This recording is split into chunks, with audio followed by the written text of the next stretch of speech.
नमस्कार, मार्गदर्शक में एक बार फिर आपका स्वागत है। मैं हूं आपके साथ निधि और हमारे मार्गदर्शन के लिए हमारे साथ मौजूद है ममता अवस्थी जी। ममता जी, बहुत बहुत स्वागत है आपका। धन्यवाद निधि। आज हवा हर जगह मौजूद होती है, उसी तरह इलेक्ट्रोमैग्नेटिक वेव्स भी हमेशा हमारी चारों ओर होती है। मैम, होती क्या है ये इलेक्ट्रोमैग्नेटिक वेव्स? विद्युत क्षेत्र और चुंबकीय क्षेत्र दोनों मिलजुल कर इन तरंगों को प्रोड्यूस करते हैं। तो वेव को आप इमेजिन ऐसे कर सकती हैं कि सपोज एक दीवार है, आपने उस पर एक कील लगाई और वहां से आपने एक रस्सी बांधी। उस रस्सी को आपने दूसरी तरफ से जब थोड़ा सा हिलाया तो आपको उसमें एक डिस्टरबेंस दिखेगा, एक जिगजैग डिस्टरबेंस दिखेगा। ये जो डिस्टरबेंस है ये वेव है। तो कुछ इलेक्ट्रोमैग्नेटिक वेव इसी टाइप की वेव होती है। जो इलेक्ट्रिक और मैग्नेटिक फील्ड हैं वो जब एक दूसरे के परपेंडिकुलर हैं तो उसकी वजह से जो डिस्टरबेंस क्रिएट हो रहा है वो भी वैसा ही है, हमें दिखता नहीं है लेकिन होता वैसे ही है जैसा आप वेव में, जैसा आप उस थ्रेड में या स्ट्रिंग में देख रही हैं। तो उसमें आप ये तो समझ सकती हैं ना कि कुछ बम्प्स दिखते हैं जी। तो वो जो बम्प्स हैं वो नंबर ऑफ वाइब्रेशंस जो आप जनरेट कर रही हैं वो पर यूनिट टाइम को हम फ्रीक्वेंसी कहते हैं। अगर आप उसे जोर से हिलाएंगी रस्सी को तो ज्यादा बम्प्स जनरेट होंगे, आप उसे धीरे से हिलाएंगी तो कम जनरेट होंगे और वो लंबे भी बनेंगे। तो फ्रीक्वेंसी और वेवलेंथ ये दो प्रॉपर्टीज होती हैं, कैरेक्टरिस्टिक्स होती हैं किसी भी वेव की जो उसके नेचर को डिसाइड करती है कि विजिबल रेंज होती है और इनविजिबल रेंज होती है। यूजुअली इनविजिबल रेंज भी दो कैटेगरीज में होती है। इनविजिबल रेंज में एक रेंज होती है जिसकी फ्रीक्वेंसी बहुत हाई होती है, जैसे अल्ट्रावायलेट है, कॉस्मिक रेज हैं, गामा रेज हैं, इनकी फ्रीक्वेंसी बहुत हाई है तो ये बहुत ज़्यादा हार्मफुल होती हैं। ये हम सुनते भी हैं कि आप धूप में बाहर निकलें तो अल्ट्रावायलेट रेज से अपने आप को बचाइए। या फिर आपने सुना होगा कि एनवायरमेंटलिस्ट हमेशा कहते हैं कि ओजोन लेयर डिप्लीशन हो रहा है जिस वजह से कॉस्मिक रेज एटमॉस्फेयर में आ रही हैं। ये इसलिए हार्मफुल ज़्यादा हैं क्योंकि इनकी फ्रीक्वेंसी ज़्यादा है। फ्रीक्वेंसी ज़्यादा होने से इनका पेनिट्रेट करने का पावर ज़्यादा है, मतलब ये बहुत अंदर तक किसी भी चीज़ में जा सकती हैं। और जैसे हम बात करते हैं तो अल्ट्रावायलेट रेज जो होती है वो स्किन को इसीलिए डैमेज कर पाती है क्योंकि उनकी फ्रीक्वेंसी हाई, वो काफ़ी अंदर तक हमारी स्किन में चली जाती हैं। कॉस्मिक रेज भी बहुत ज़्यादा पेनिट्रेट करती है, गामा रेज बहुत ज़्यादा, जो ज़्यादा अंदर तक जाएगा वो आपको ज़्यादा नुकसान पहुँचाने की क्षमता रखता है, इसीलिए हम इनसे बचते फिरते हैं। और दूसरी रेंज आती है जो इंफ्रारेड है, जो हीट वाली रेज है, और रेडियो वेव्स हैं, माइक्रोवेव्स हैं, ये एक दूसरी रेंज है जिनकी फ्रीक्वेंसी कम है तो ये हमको रिलेटिवली नुकसान कम पहुंचाती है, नहीं पहुंचाती है ऐसा हम मान के चलते हैं। तो कम्युनिकेशन जब आप लेते हो तो आप नॉर्मली रेडियो वेव्स यूज़ करते हैं, रेडियो फ्रीक्वेंसी रेंज यूज़ करते हैं। तो इसीलिए कम्युनिकेशन में भी हम वेव यूज़ तो करते हैं पर उसकी वेवलेंथ ज़्यादा होती है रिलेटिवली, तो हम उतना नुकसान उससे हमें नहीं होता है, कम नुकसानदायक है। तो ये तो हमने माना कि इलेक्ट्रोमैग्नेटिक वेव्स हमारे चारों ओर हैं, हम उसका यूज़ भी कर रहे हैं, लेकिन मैम अगर हम अपने यूज़ को बढ़ाने के लिए क्या उसे आर्टिफिशियली जनरेट कर सकते हैं? अपनी हम आर्टिफिशियली जनरेट करते हैं, हम बढ़ाते हैं। जहाँ पे भी आपके ये टेलीकास्ट स्टेशंस होते हैं वहाँ इलेक्ट्रोमैग्नेटिक वेव जनरेट होती है, मोबाइल स्टेशंस हैं वहाँ जनरेट होती है इलेक्ट्रोमैग्नेटिक वेव। आपके जो घरों में पावर प्लग्स लगे हुए हैं वो पावर प्लग्स में भी इलेक्ट्रोमैग्नेटिक वेव जनरेट होती है। तो हम अननोइंगली एक्चुअली बहुत ज़्यादा electromagnetic waves radio frequency generate कर रहे हैं आजकल। जी, पर अगर आर्टिफिशियली हम लोग ठीक है इंस्ट्रूमेंट्स के थ्रू या रिमोट के माइक्रोवेव के थ्रू तो हम लोग जनरेट कर ही रहे हैं, लेकिन क्या हमारी बॉडी के थ्रू भी वो एमिट होती है या इस टाइप से कोई?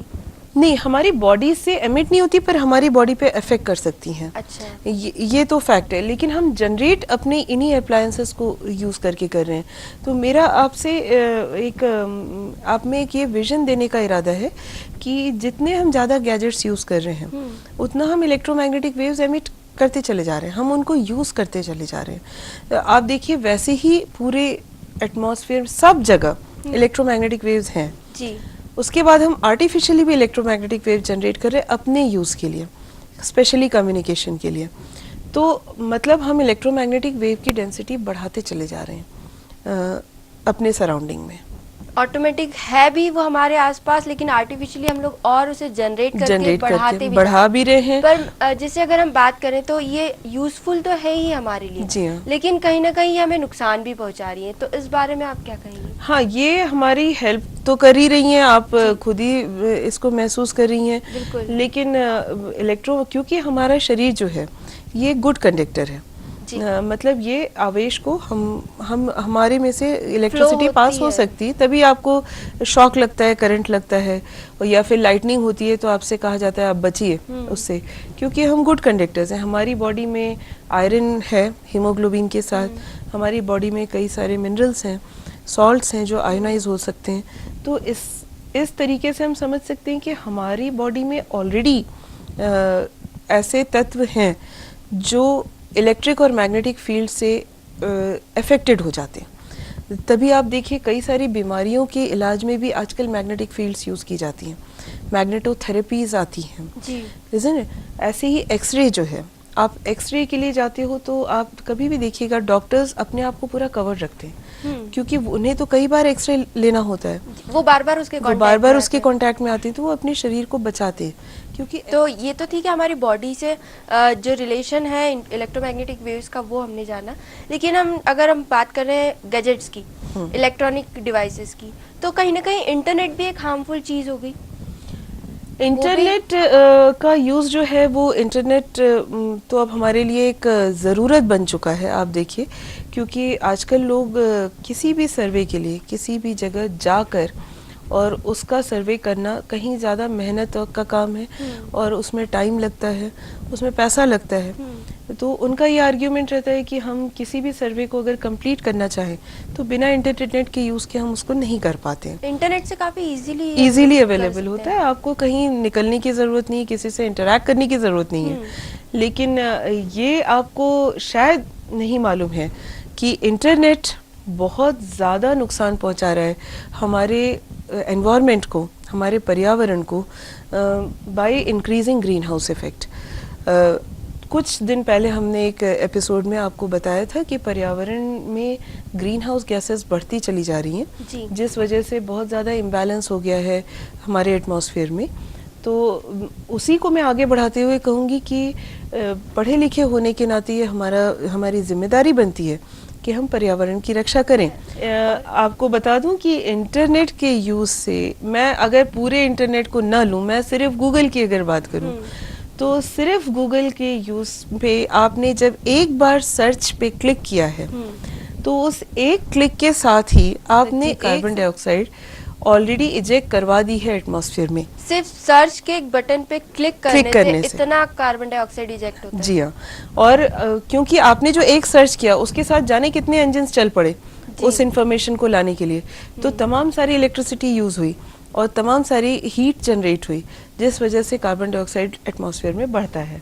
और ये डेटा अगर निधि आप थोड़ा सा और डिटेल्स में जाएंगी तो ये बड़ा ही अलार्मिंग डेटा है, क्योंकि 35 बिलियन मिनट्स पर मंथ लोग, 35 बिलियन का मतलब है कि 35 इंटू 10⁴ lakhs, समझ लीजिए। तो काउंटिंग ही इतनी हाई है। हाँ, मतलब मोर देन 35 बिलियन हम कहते हैं, और ये डेटा कोई बहुत रीसेंट नहीं है, ये 2-3 साल पहले का डेटा है।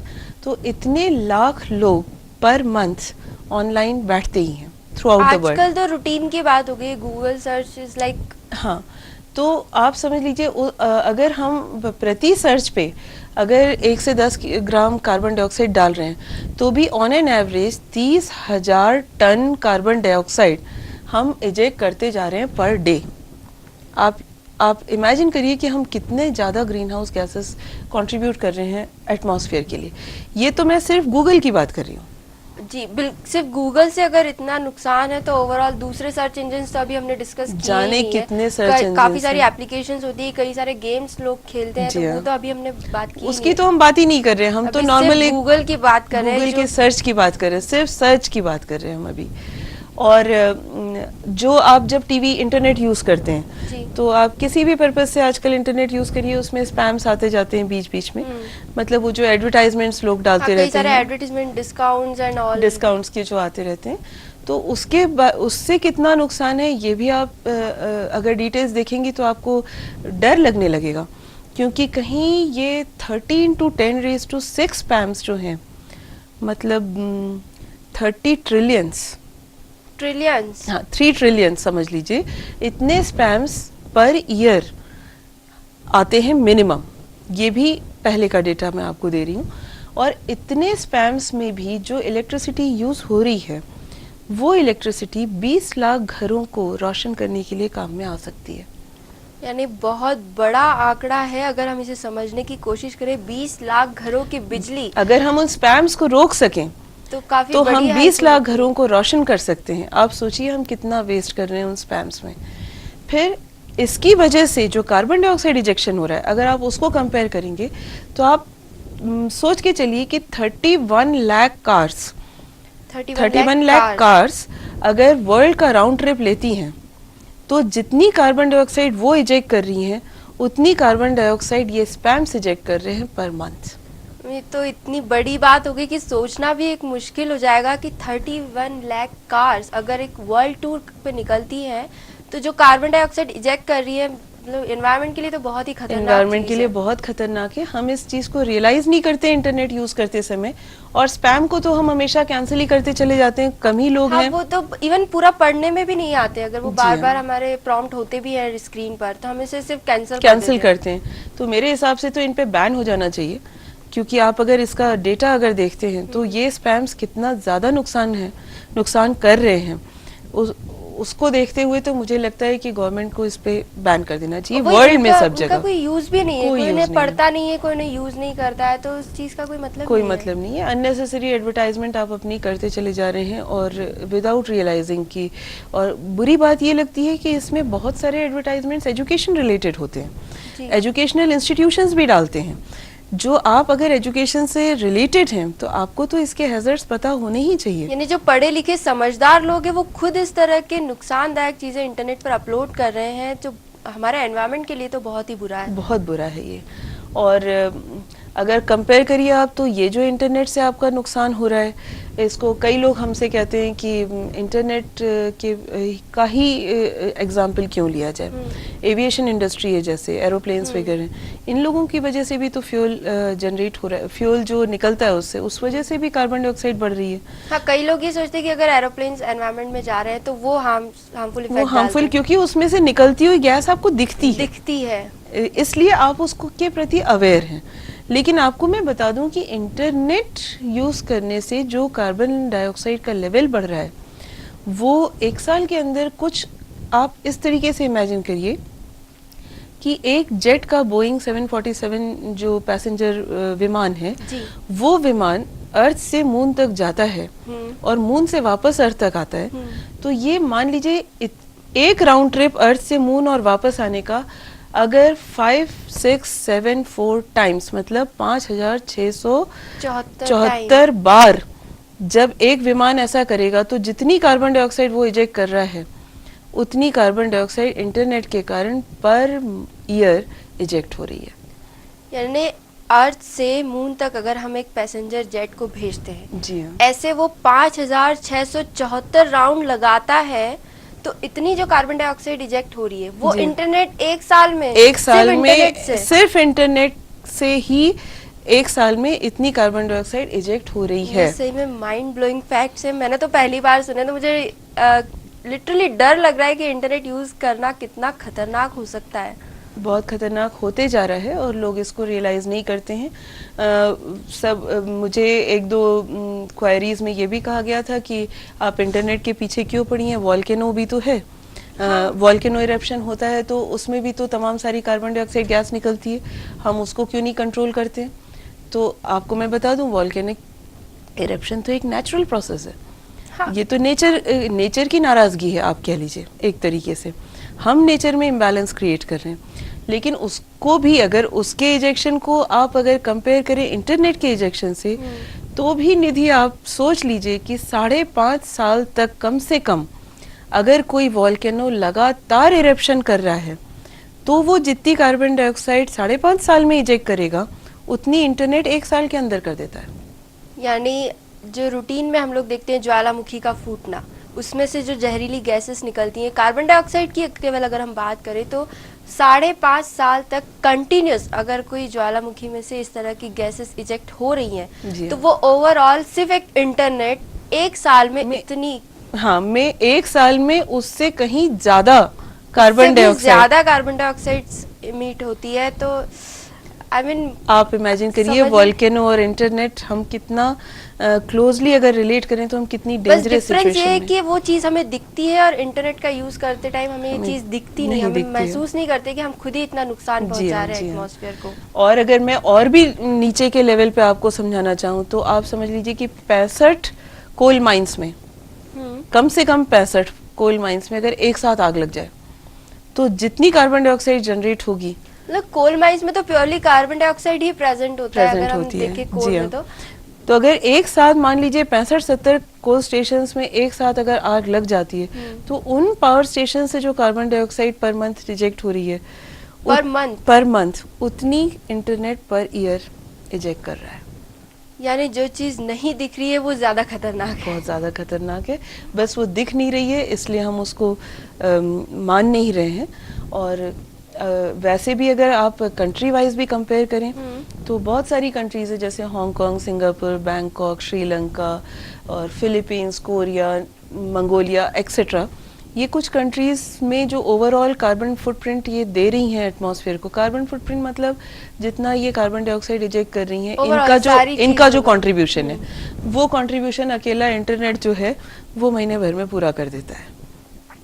तो इंटरनेट जितना आपको दिखता है कि हेल्पफुल है उतना ही आप अगर उसके आप देखिए ये एक हमारा एक दुश्मन है जो हमें दिख ही नहीं रहा है किसी भी तरह से, मतलब जिसे हम अपना दोस्त मान रहे हैं वो एक्चुअल में हमारा दुश्मन है, वो लॉन्ग टर्म में हमारा दुश्मन है।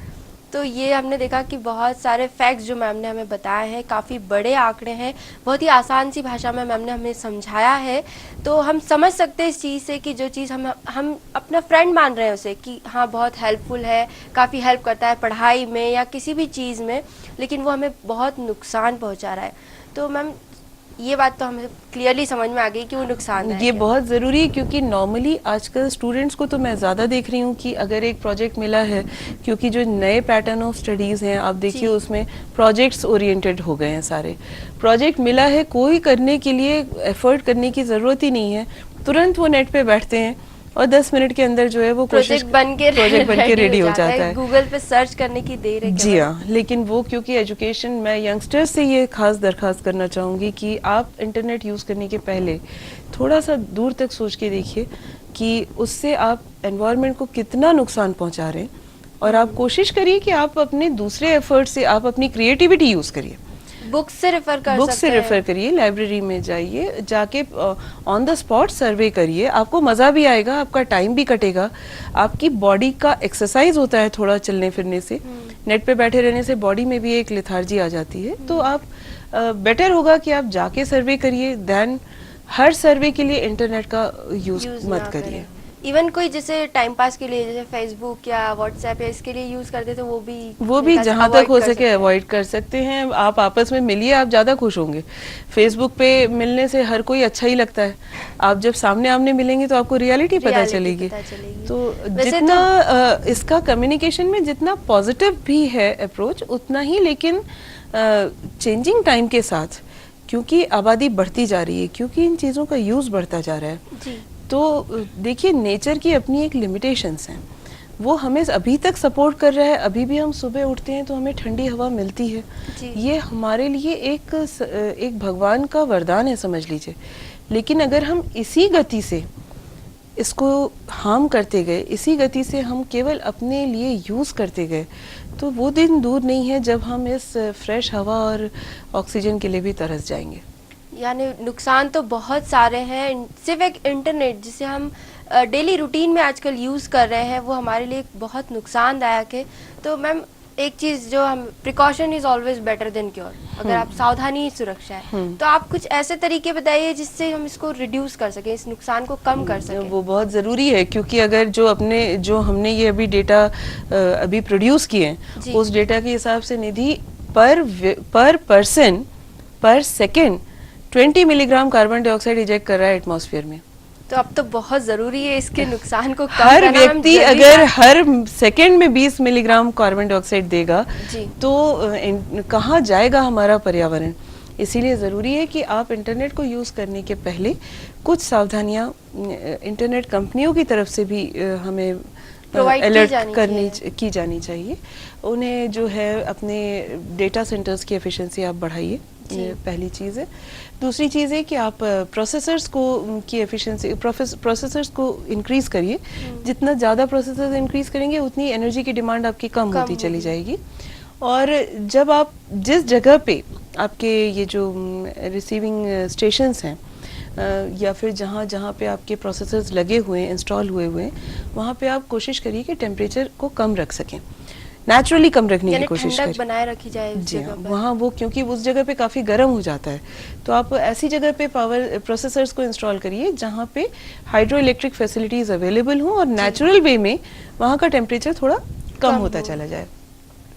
इसके बाद आप कोशिश करिए कि जब आप इंटरनेट यूज़ नहीं कर रहे तो आप स्विच ऑफ कर दीजिए इंटरनेट का भी और अपने कंप्यूटर्स का भी, क्योंकि स्विच ऑफ करके भी आप उस टर्मिनल को बंद करके भी काफ़ी हद तक कार्बन डाइऑक्साइड का इजेक्शन रोक सकते हैं।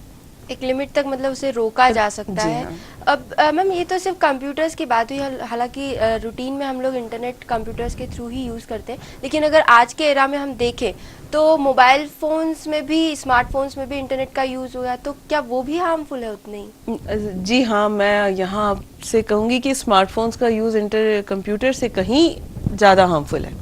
पर हम तो ये मानते हैं कि ठीक है, आजकल मोबाइल में ज़्यादा इजीली हम लोग इंटरनेट को ऑपरेट कर सकते हैं, एवरीवेयर अवेलेबल है, कहीं भी हम मतलब विद इन अ मिनट हम उसे यूज़ कर सकते हैं। तो नहीं, स्मार्टफोन्स जहाँ तक कन्वीनियंट है उतना ही वो हार्मफुल भी हैं, क्योंकि स्मार्टफोन हाथ में आने के साथ आप इमेजिन करिए कि पहले जो टेलीफोन्स होते थे वो टेलीफोन्स जो उनमें से जो सिग्नल थे वो एक केबल में से जाते थे। पहले वायर टेलीफोन्स आते थे, तो वो सिग्नल्स उनके केबल में मूव कर रहे हैं। वही सिग्नल्स, वो भी तो इलेक्ट्रोमैग्नेटिक सिग्नल्स ही थे। आप मोबाइल जब यूज करते हैं तो वही सिग्नल्स पूरे एनवायरनमेंट में फैले हुए हैं। तो आपने वो जो बंद चीज थी उसको एक तो खुला रास्ता आपने दे दिया है, और उसके बाद स्मार्टफोन में क्योंकि इंटरनेट फैसिलिटी अवेलेबल होती है तो ज़्यादातर टाइम आप इंटरनेट उसमें यूज़ करना भी प्रेफर करते हैं। तो इंटरनेट अगर आप स्मार्टफोन से यूज़ कर रहे हैं तो कहीं ज़्यादा आपने सारी घूमती हुई इलेक्ट्रोमैग्नेटिक वेव्स को अपने फ़ोन के पास फोकस कर लिया है। तो डेफिनेटली आपने बहुत डेंजरस सिचुएशन खुद के लिए क्रिएट की हुई है, और जहाँ तक हो सके मेरे ख्याल से इसको अवॉइड करना चाहिए। यानी पहले जो वायर टेलीफोन्स थे वो ज़्यादा सेफ थे, क्योंकि उसमें जो खतरा था वो पैक्ड होता था, कवर्ड होती थी मैग्नेटिक वेव्स। लेकिन अब स्मार्टफोन्स के जरिए हमने उसी पैकेट को खोल दिया है, वो पूरे एटमॉस्फेयर में ओपनली स्प्रेड हो रही है, तो वो ज़्यादा नुकसानदायक है, बहुत ज़्यादा नुकसानदायक है, क्योंकि वो वेव्स आपको दिख नहीं रही हैं, इसलिए आप सोच रहे हैं कि आप स्मार्टफोन लेके कोई बहुत फैशनेबल काम कर रहे हैं, या आप अपनी एडवांस टेक्नोलॉजी के प्रति अपनी लाइकिंग को शो कर रहे हैं। मतलब आजकल स्टेटस सिंबल हो गया है। लेकिन स्मार्टफोन्स का यूज़ आप करिए, लिमिटेड करिए। बच्चों को मत दीजिए, गेम्स खेलते हैं बच्चे उसमें, और उसकी वजह से उनका कंसंट्रेशन भी, स्पैन भी कम हो गया है। हेल्थ पे काफी सारे बहुत ज़्यादा। फिर आपको मैं बता दूं, ये जो हम कम्युनिकेशन में जो वेव्स यूज़ कर रहे हैं, निधि आप विश्वास नहीं करेंगी कि जिन गीगाहर्ट्ज़ पे माइक्रोवेव में आप किसी चीज़ को फ्राई करती हैं, उन गीगाहर्ट्ज़ की वेव्स को आप अपने फ़ोन्स और इंटरनेट के ज़रिए अपने पास रख रही, आपको पता नहीं है कि आप फ्राई हो रहे हैं। यानी एक चीज़ जो हम फ्राई करते हैं, मतलब वहाँ तो इतनी हीट होती है कि अगर ज़रा सा हाथ भी टच हो जाए, जी हाँ, तो इट्स लाइक बर्निंग, आप उसे सहन नहीं कर सकते। सहन नहीं, पर क्योंकि वो एनक्लोज्ड है, एक रीजन में है, इसलिए आपको वो दिख रहा है कि हाँ भाई ये फ्राई हो रही है चीज़। अब आप यही चीज़ को एटमॉस्फेयर में रेडियो फ्रीक्वेंसी वेव्स में उतने ही गीगाहर्ट्ज़ को आप फ़ोन्स में यूज़ कर रहे हैं, आपको दिख नहीं रहा। आपने अगर कभी महसूस किया हो तो फ़ोन में इंटरनेट चलाने से अक्सर फ़ोन जल्दी गर्म हो जाते हैं। हाँ, कई बार बैटरीज उसकी गर्म होने लगा, तो आपको लगता है हमारा फ़ोन ख़राब है, या ये क्वालिटी अच्छी नहीं है, या वॉट एवर इट इज़। लेकिन वो आपको एक हिंट है, एक आपको समझाने की कोशिश है मेरी कि कितनी स्ट्रॉन्ग इलेक्ट्रोमैग्नेटिक वेव्स वहाँ पे हैं, जिस वजह से ये जो आपके फ़ोन में एनर्जी जो है वो कंजर्व होती चली जा रही है, फ़ोन की एनर्जी यूज़ होती चली जा रही है। तो मेरे ख्याल से तो स्मार्टफोन्स का यूज़ जो है कम से कम होना चाहिए। यानी हम स्मार्टफोन्स को जितना स्मार्टली यूज़ करने की सोचते हैं, एक्चुअली वो हमारे लिए ही नुकसानदायक है। आजकल फैशन के चलते या स्टेटस सिंबल बनाने के चलते हम लोग कई बार फ्रीक्वेंटली यंगस्टर्स खासकर स्मार्टफोन्स को यूज़ को प्रेफर करते हैं, लेकिन वो हमारे लिए नुकसानदायक है। तो मैम, लेकिन आज के एरा में अगर हम देखते हैं तो स्मार्टफोन्स एक ज़रूरत सी बन गए हैं, हर कोई इसे यूज़ करता है। कई सारी फैसिलिटीज़ नो डाउट हमें मिलती भी है स्मार्टफोन से, लेकिन हो सकता है अगर हम कुछ सावधानियां रखें तो इससे बचा जा सकता है। कुछ कंपनीज भी निधि कुछ कोशिश कर रही हैं कि वो ग्रीन स्मार्टफोन्स टाइप का डेवलप करें, ग्रीन मतलब एनवायरनमेंट फ्रेंडली हो, लेकिन फिर भी अगर हम ध्यान रखें और ऐसे फ़ोन खरीदें जो लो रेडिएशन फ़ोन हो तो बेहतर होगा। आप अपने हेडसेट और स्पीकर्स यूज़ करिए, यानी डायरेक्टली फ़ोन को कम अपने बॉडी के पास फ़ोन को कम से कम रखिए और स्पीकर्स वगैरह को यूज़ करिए तो बेहतर होगा। और आप कोशिश करिए कि आप जब बात हो रही है तो आप कम बोलें और सुने ज़्यादा। ये अगर एक कन्वर्सेशन चल रहा है तो हम अपना थोड़ा साइलेंट रहें और सुने ज़्यादा। आप टेक्सटिंग को प्रेफर कर सकते हैं रादर देन बात करने के लिए, और बच्चों को ना दें तो कहीं बहुत ज़्यादा अच्छा रहेगा। और कोशिश करिए कि जब तक आपका फ़ोन आपकी ज़रूरतें पूरा कर रहा है तब तक आप उसे अननेसेसरली मत बेचकर दूसरा खरीदिए। यानी सिर्फ मॉडल चेंज हुआ तो नया ले लें, ये बहुत गलत मेंटालिटी है कि आपको ज़रूरत हो या ना हो, आपको फैशन में रहना है इसलिए आप ये नया फ़ोन खरीदें। ये बिल्कुल ज़रूरी नहीं है, क्योंकि आपको इन स्मार्टफोन्स से के बनाने में जो मेटल्स यूज़ हो रहे हैं, आपको मैं ये भी बता दूं कि उन मेटल्स का एक्सट्रैक्शन भी अति होते चले जा रहा है। मतलब कॉपर, कोबाल्ट है, सिल्वर है, टिन है, इन चीज़ों का एक्सट्रैक्शन भी हद से ज़्यादा हो रहा है क्योंकि डिमांड बढ़ रही है। तो हम अपनी डिमांड अगर लिमिटेड कर दें तो कहीं ना कहीं मैन्युफैक्चरर्स को भी अपने आप को लिमिट करना पड़ेगा, कम करना पड़ेगा और रीयूज करने की टेंडेंसी आप बढ़ाइए तो वो बेहतर होगा। आपको निधि मैं एक लास्ट में ये बात बता रही हूँ कि जो चीज़ें नेचर से अपने आप को रिलेट कर सकती हैं, नेचर उन्हें किसी वृक्ष की तरह रूट्स प्रोवाइड करता है।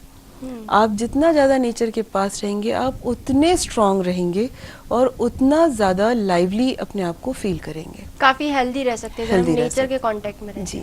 तो ओवरऑल अगर हम देखें तो वैसे तो हम इलेक्ट्रोमैग्नेटिक वेव्स के जाल में फंसे हुए हैं, हमारे चारों तरफ इलेक्ट्रोमैग्नेटिक वेव्स हैं। एक तरफ जहां ये हमारे लिए हेल्पफुल है, वहीं दूसरी तरफ अगर हम देखें तो बहुत सारे नुकसान भी है, लेकिन इनसे बचा जा सकता है, इनसे इतना डरने की ज़रूरत नहीं है।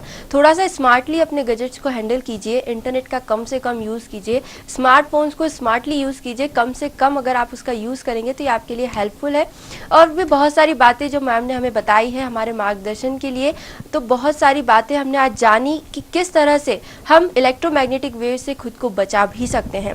अगली बार फिर मिलेंगे मार्गदर्शक में एक नए टॉपिक के साथ। किसी भी तरह की क्वेरी या फीडबैक आप हम तक अगर पहुंचाना चाहते हैं तो हमारा ईमेल आईडी है margdarshak.city@gmail.com। हमसे ज़रूर कांटेक्ट कीजिए और अपनी बातें हम तक पहुंचाइए। अगली बार फिर मिलेंगे एक नए टॉपिक के साथ मार्गदर्शक में। तब तक आप बने रहिए सिटी के साथ। नमस्कार।